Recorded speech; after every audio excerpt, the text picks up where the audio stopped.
Hello everyone and welcome back to a GT scale modelling video. Usual thing I guess is apologies for being so long since the last video. Life gets in the way. In this case, a good thing for those who don't know, my partner and myself welcomed our first child into the world back in October. We've got a son now. He's doing very well, but obviously takes up a lot of my time.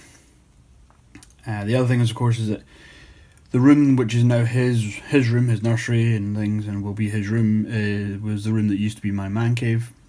So even before he was born, I had to move out of there, and my dad and my brother and I partitioned off my garage.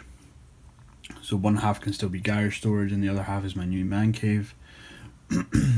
The downside to that is that it's cold in here, a little bit damp. We've had a fairly cold winter here, well, a wet winter, so it's cold, it's a bit damp.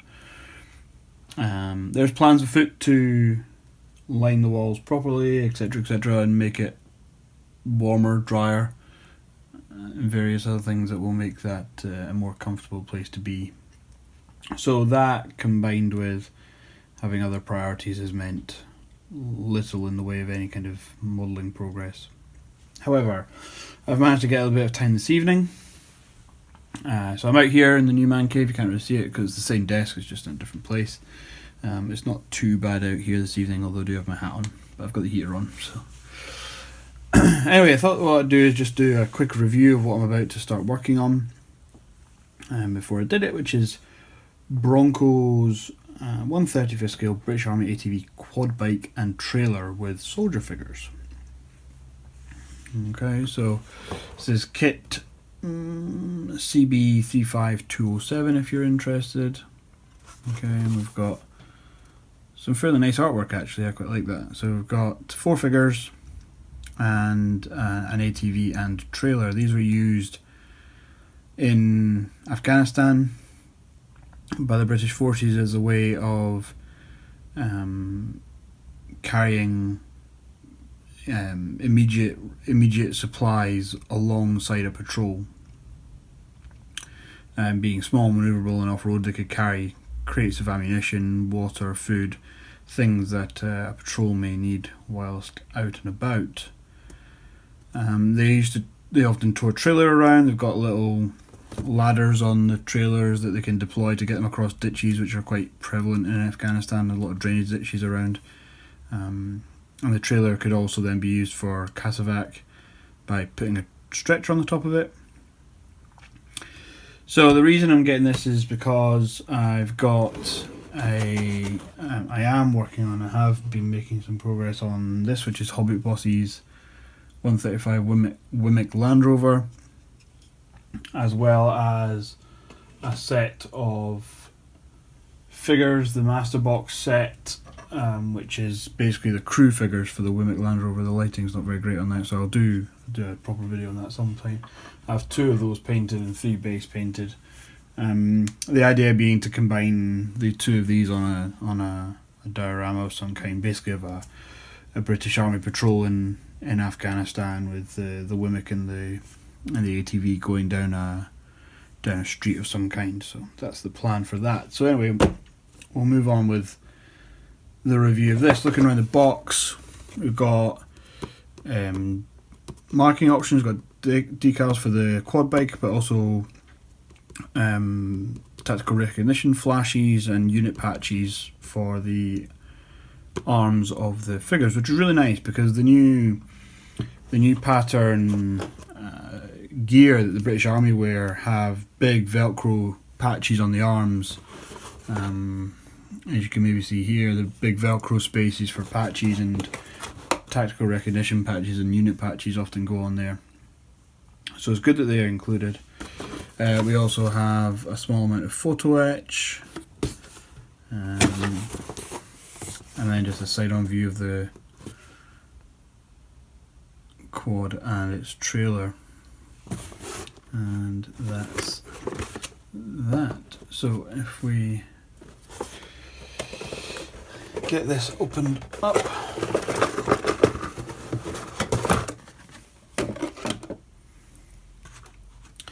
Okay, so in the box we've got, I'll move that out of the way. So the first thing we have is a card which has the decals, depending where you are in the world, I guess, in a little bag. The photo etch here in a little bag, sorry for the glare. It's nice and thin actually. A few clear parts, just a small clear sprue. There's not much need to look at that in any closer detail. I'm not going to bother getting it out. It's literally got some lights, the headlights for the quad bike is literally all it is, and then a bag of rubber tyres, which are not too bad. There is a seam down the middle, a few little bits of flashing, but not too bad at all. I think once you've got a layer of dust and dirt and whatever else on there, then it won't be too bad. Everything's in its own bags. I've opened them already just for ease of the review here. So 4 sprues of figures, one for each figure. We'll look at one of them in a bit closer detail. So we have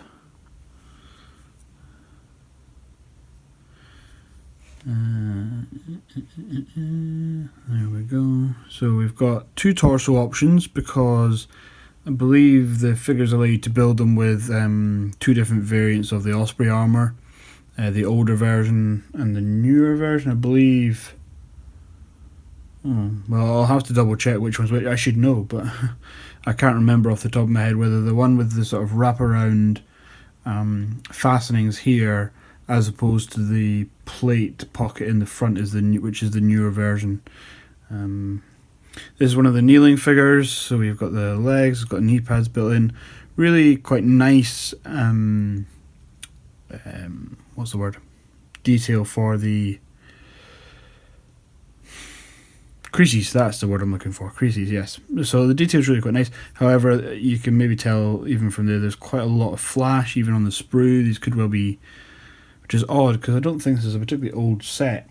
And certainly in this style, these are all relatively new. However, it's fairly thin and should clean up pretty easy. Again, 2 helmet options to go with the different variants of armour. Pockets are the pouches are all separate. Pouches are all separate, which is nice to see. 2 different face options as well, actually. Although not that I can tell really very much difference between the 2 of them. Not much difference between the 2. Faces look a little small. Not overly detailed, so definitely not ones for painting in a huge amount of detail. But again, you get glasses with them, which could be painted up as sunglasses, and once that's on, you've only got a few little bits of flesh to paint if that's not something you're bothered by. One thing that's a little strange, and I don't quite know why this has been done, is the sole on the boot. If you notice that the boot's missing a sole, that's because it's here. It's a separate piece, which is a little strange. And there's no, I was going to say there's no tread pattern, but there is actually. There's tread pattern on the boot, which is quite nice. So overall, the detail on them all is of the same kind of level, but they are all a bit flashy. Again, this figure's got a separate sole. So the 2 kneeling figures, their foot that's off the not planted on the ground, they've all got separate soles for some reason. Moving on, we have another sprue. There is only 1, 2, 3 sprues and then 4 figure sprues, so 7 sprues in total in the kit. Sprue H here H and J deals with the weapons, slings and packs. So we have 2 packs here, 2 parts each, and then they're not slings, sorry, they're the shoulder straps for the shoulder straps for the packs, so there's a good chance that these probably won't fit. These things never usually do. These would glue in place probably if you weren't using the pack, but if you put the pack on the figure, there's probably a good chance they won't fit together. There is less flash on the actual parts on this sprue, although again there's quite a bit on the shoulder straps. But they could well be just replaced with some Tamiya tape or some flattened lead wire or something would probably give you the same real effect. So we have 3 L85s. They are L85 A2s with the front rail kit on them and ACOG scopes on the risers rather than SUSAT sights. There's one with a UGL underneath the launcher, and the L... I can't remember what it is. It's essentially a Heckler & Koch 7.62 marksman rifle. And we've got grip pods, bipods there. It's good that the weapons, the detail on them's not bad, but it's not... It could be a little crisper.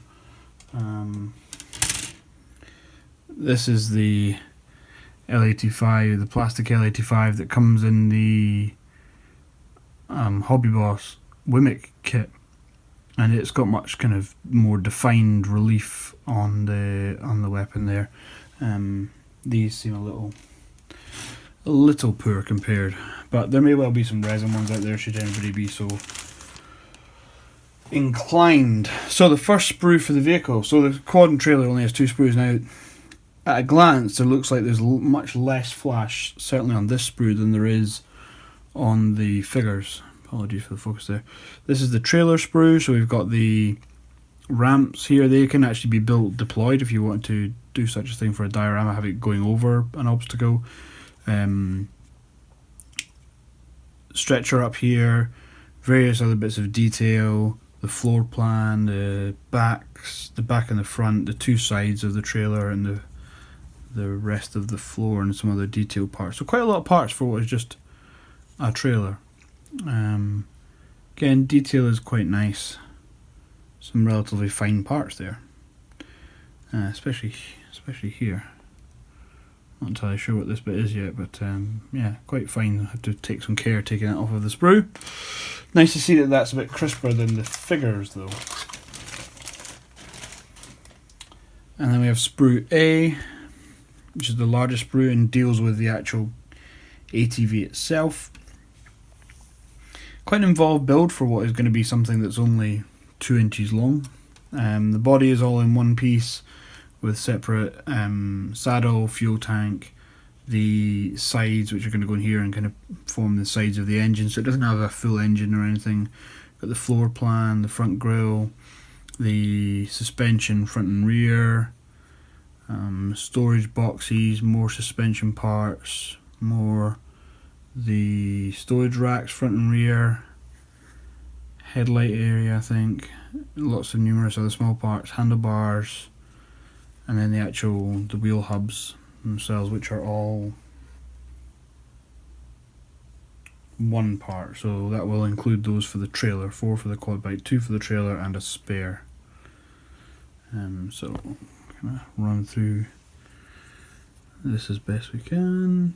Apologies for the light. So again, detail is not bad at all actually, and again much less flash on here, which is nice. It's not completely gone. There's some bits. You see some here on the end of this part here, but it's not too bad at all.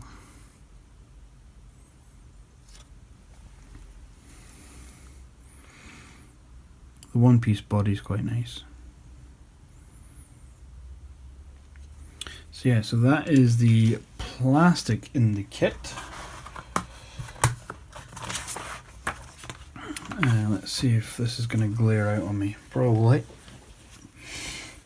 So not quite A4. Not sure what size it is. Bigger than A5, but booklet, colour, bit of blurb here on the front about what a quad bike is. The military quad bike was a British invention, with design work going back to 1943. Who knew? Yeah, for those who are interested, usual kind of thing you would find in instructions. You've got what the key is, colour suggestions. Colour palettes are in Hobby Colour, Mr. Hobby, Humbrol and Tamiya. Fairly kind of older range, but again you could use conversions and find them. Sprue maps, which are quite good. No parts that are not used because it's just one kit with one thing. And then we just go through the assembly. Not too many steps to do per step, so it makes for quite a lot of... so to build up the quad bike itself, which is just the bike, is 17 steps. And then a further 1, 2, 3, 4, 5, 6, 7 or so steps to build up the trailer. Giving you the option of building the ramps in the spread position, stowed inside the trailer or stowed hanging off the sides, because there are racks for off the side. Colour with some quite kind of useful little sort of CAD drawing bits here and there for just the one apparently. Photo etch bits are in colour, which is quite good, so it's quite easy to tell which is the colour bits. For some reason the one bit that's got a colour call out here is the olive drab for this part there, but I don't know whether that's because it then goes inside something, so you would miss it. I know the ammo cans that go in the front, I don't know why that's called out separately there, but it is. And then figure assemblies. The assemblies are the same again. So we've got the earlier pattern. So the earlier pattern body armour is the one with the sort of solid front, and the later pattern is the one with the kind of wraparound waist panels. I can't remember, it's Osprey Mark II, then Mark III I think. So we've got figures representing 3rd Battalion the Rifles, Operation Herrick 11 from October 2009 to April 2010. So this has been one of the last deployments before they were issued the new multi-terrain pattern clothing. So the old Desert DPM two-tone kind of sand and light brown colour. And then we've got markings for either the 3rd Battalion Parachute Regiment or 3rd Battalion the Yorkshire Regiment from Operation Herrick 13 and then 16 respectively. The only difference being the markings. NTP is obviously much more difficult to paint. They have it as having 6 colours in it. It's pretty difficult to paint because the colours are not often solid, so the green and brown especially are on the base, so it's an overall base colour of a kind of a yellowy sort of sandy colour, and the green and browns, if you ever look at real NTP, it is gradiented, so each kind of splodge goes from darker to lighter, which makes it quite tricky to paint, although that's less obvious at scale. But yeah, and then we've got the colour call out for the quad bike itself, which is basically just a sort of a desert yellow kind of light stone kind of colour.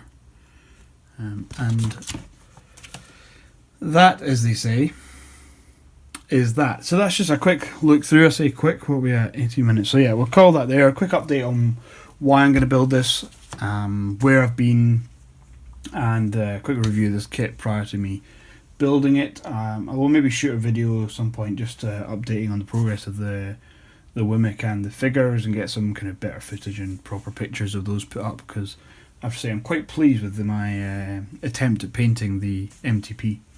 Made nice and easy by the fact that I actually have quite a bit of it myself, because I wear it as uniform in my role as staff with the Air Cadets, so I have to wear it quite a lot as a uniform myself, so I have plenty of real reference material, so I'm quite pleased with it. That at scale it looks close enough to it to be kind of believable, I think so. So thanks for watching. I hope this has been vaguely interesting. If you haven't seen this kit before, if you're somebody who's kind of looking for some modern British infantry things. Then there's the Master Box set for the Wimmick crew, and then there's this set, and I believe there's now two different Gecko models sets, which would be quite good to get a hold of. Something that the market's not been particularly saturated with is modern British figures, but we're getting there a little bit now with some things and some various releases of other kits. So until the next time, thank you.